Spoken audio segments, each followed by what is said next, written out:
इस वीडियो में हम लोग बात करने वाले हैं second method of preparation of aromatic aldehyde की, दैट इज बेंजल्डिहाइड। और again very important name reaction है which is the Etard reaction. ठीक है, इटार्ड रिएक्शन बेसिकली देखिए याद रखने वाली क्या क्या चीजें हैं यहाँ पे कि आप यहाँ पे कौन से सब्सटेंसेस का यूज कर रहे हैं, कि जो रिएक्शन होने वाला है वो बेंजीन से आप प्रोडक्ट बनाना चाह रहे हैं या बेंजीन डेरिवेटिव से बनवा रहे हैं। एक तो आपको ये सबस्ट्रेट याद रखना होता है, दूसरा रिएजेंट्स की किनके प्रेजेंस में आप पर्टिकुलर रिएक्शन को करवा रहे हैं। ठीक है, तो इसमें क्या होने वाला है, देखिए इसमें हम लोग यहाँ पे ले रहे हैं बेंजीन के ऊपर CH3 यानी कि methyl benzene which is basically commonly it is known as toluene.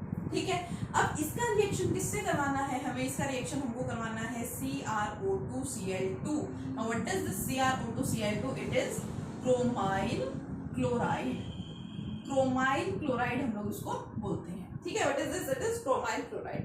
अब CrO2Cl2 अकेला नहीं लेना है, इसको लेना है इन CH2 और CCl4, कार्बन डाइसल्फाइड या फिर कार्बन टेट्राक्लोराइड के प्रेजेंस में इसको लिया जाता है।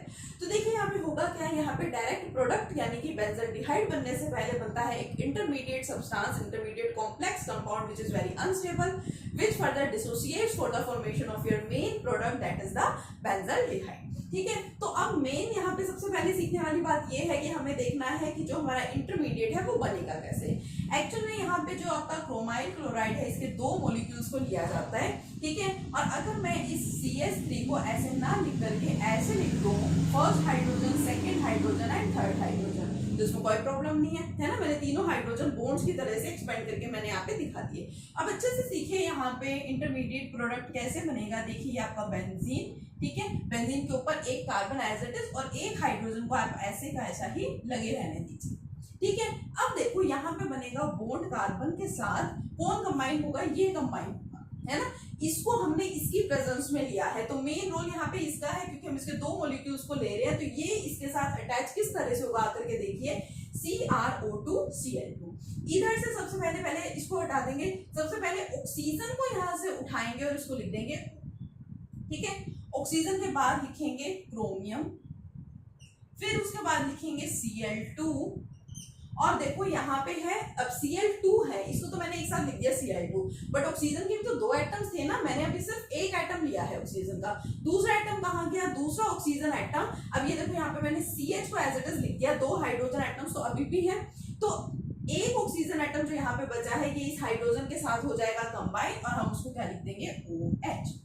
दोबारा से देख लीजिए, बेंजीन, ठीक है, CH एज इट इज, और यहाँ पे बॉन्ड बनेगा O, सबसे पहले ऑक्सीजन ले लिया, फिर क्रोमियम, फिर Cl2, एक ऑक्सीजन जो बचा है वो इनमें से किसी भी एक हाइड्रोजन के साथ कंबाइन होके OH की फॉर्म में यहाँ पे अटैच हो जाएगा।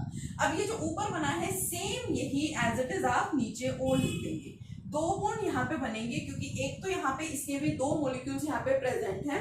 ठीक है, दूसरी बात जो कार्बन एटम है, कार्बन की वैलेंसी होती है 4, it is tetravalent in nature, 4 bonds की उसको फॉर्मेशन करनी है।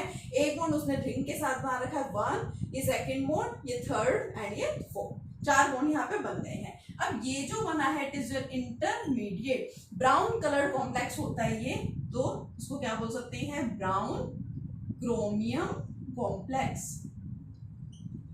ठीक है, ब्राउन कलर सब्सटेंस है ये और क्रोमियम का कॉम्प्लेक्स है, तो इसको ऐसे हम बोल सकते हैं। ठीक है, फिर फर्दर हमें क्या कराना है, फर्दर कराना है इस कॉम्प्लेक्स कंपाउंड की हाइड्रोलिसिस। इसकी हाइड्रोलाइसिस जब आप कराएंगे तो क्या होगा, जो आपका रिक्वायर्ड प्रोडक्ट है वो आपको मिल जाएगा, that is the benzaldehyde CH2। ठीक है, जब आपसे पूछा जाए what is the Etard reaction, काफी इंपॉर्टेंट रिएक्शन है ये भी, तो आपको ये पूरी प्रोसेस दिखानी होगी कि सबसे पहले आप टोल्यूइन लेंगे, इसका रिएक्शन करवाएंगे with 2 molecules of chromyl chloride in CH2 और CCl2। ब्राउन कलर के इस इंटरमीडिएट कॉम्प्लेक्स कंपाउंड की यहाँ पे फॉर्मेशन होगी, फिर आप इसकी फर्दर हाइड्रोलिसिस कराएंगे और देन एट लास्ट आपको क्या मिलेगा, आपका required product, that is the benzaldehyde. ठीक है, नेम रिएक्शन की फॉर्म में भी इसको पूछा जा सकता है, इसको कन्वर्जन की फॉर्म में भी पूछा जा सकता है कि how toluene is converted into benzaldehyde, या how benzaldehyde is prepared from the toluene. ठीक है, या फिर कंप्लीट द फॉलोइंग इक्वेशन की टर्म्स में भी आपको गिवन हो सकता है, ये आपको इस तरह से लिखा मिल सकता है कि यू हैव टोल्यूइन, ठीक है, और एरो पे लिख दिया जाए CrO2Cl2 इन CH2 और CCl4। Now what is the product, जिसका प्रोडक्ट आपको मेंशन करना होगा। प्रोडक्ट क्या बनेगा, यहाँ पे बेंजल्डिहाइड बनेगा। काफी इंपॉर्टेंट नेम रिएक्शन है ये भी, इसको भी आप अच्छे से याद रखेंगे। ठीक है, क्या है ये, it is your Etard reaction. अब एक मेथड बेंजल्डिहाइड की प्रिपरेशन का हम लोग प्रीवियस वीडियो में पढ़ चुके हैं, that is the Gattermann-Koch reaction. Second one हमने यहाँ पे देख लिया है इटार्ड रिएक्शन। अब थर्ड रिएक्शन जो है वो इटार्ड रिएक्शन के जैसा ही है थोड़ा बहुत, बट वो कोई पर्टिकुलर नेम रिएक्शन नहीं है, ठीक है। तो उसमें क्या होता है बेसिकली देखिए, उसमें लिया जाता है टोल्यूइन। इटार्ड रिएक्शन में हमने ली थी क्रोमाइल क्लोराइड, यहाँ पे लिया जाता है क्रोमियम ट्राइऑक्साइड CrO3, ठीक है। किसके साथ लिया जाएगा, यहाँ पे लिया जाता है CH3CO twice O। Now what is this, it is your acetic anhydride, ठीक है। क्या है ये, it is your acetic anhydride. तो टोल्यूइन का रिएक्शन CrO3 यानी कि क्रोमियम ट्राइऑक्साइड के साथ कराना है एसिटिक एनहाइड्राइड की प्रेजेंस में, तो सबसे पहले आपका directly main product that is benzaldehyde वो नहीं बनने वाला है। इटार्ड रिएक्शन की ही तरह यहाँ पे एक इंटरमीडिएट कॉम्प्लेक्स बनेगा, ठीक है। तो क्या बनता है यहाँ पे बेसिकली देखिए, इसको लिखने का तरीका वही कि इसको एक्सपेंड करके first hydrogen, second hydrogen and third hydrogen, ठीक है। और लिखने का मेथड वही, बेंजीन के ऊपर सबसे पहले ये CH एज इट इज, ठीक है। कार्बन को 4 बॉन्ड्स ही बनाने हैं, तो यहाँ पे इस तरीके से, ठीक है। अब इसके बाद जो किस तरह से एटम्स अटैच यहाँ पे होंगे वो अच्छे से समझना है आपने।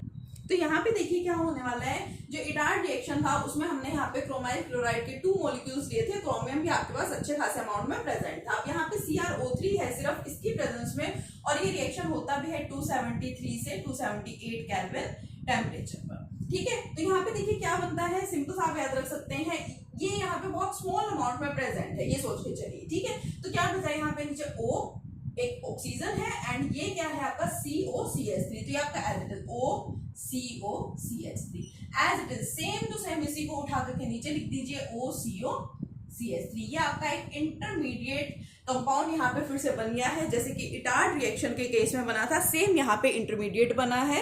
और इसका नाम क्या है यहाँ पे, इसका नाम है बेंजाइलिडीन, ठीक है, बेंजाइलिडीन डाई एसीटेट। बेंजाइलिडीन डाई एसीटेट इस कॉम्प्लेक्स कंपाउंड का नाम है। इसकी फर्दर आप क्या कराएंगे, हाइड्रोलिसिस कराएंगे, हीट कराएंगे, तो फॉर्मेशन हो जाएगी आपके रिक्वायर्ड प्रोडक्ट की, दैट इज बेंजल्डिहाइड प्लस साथ में CH3COOH एसिटिक एसिड, यहाँ पे साइड प्रोडक्ट की तरह से इसकी फॉर्मेशन हो जाती है, ठीक है। और ये क्या मिल गया आपको, बेंजल्डिहाइड, ठीक है। तो अब तक हम लोग 3 मेथड्स ऑफ प्रिपरेशन कर चुके हैं एरोमेटिक एल्डिहाइड यानी कि बेंजल्डिहाइड की प्रिपरेशन के। फर्स्ट वन हमने देखा था लास्ट वीडियो में, दैट वाज गैटरमैन-कोच रिएक्शन। उसके बाद हमने बात की इटार्ड रिएक्शन की। उसके बाद ये जो थर्ड वाला है, it is not any particular name reaction, but ये इटार्ड रिएक्शन जैसा ही है, हम इसके रिएजेंट्स को थोड़ा अच्छे से ध्यान रखना है, ठीक है। नेक्स्ट लेक्चर में हम बात करेंगे बाकी मेथड्स ऑफ प्रिपरेशन की, ओके। तब तक के लिए कीप लर्निंग, थैंक यू।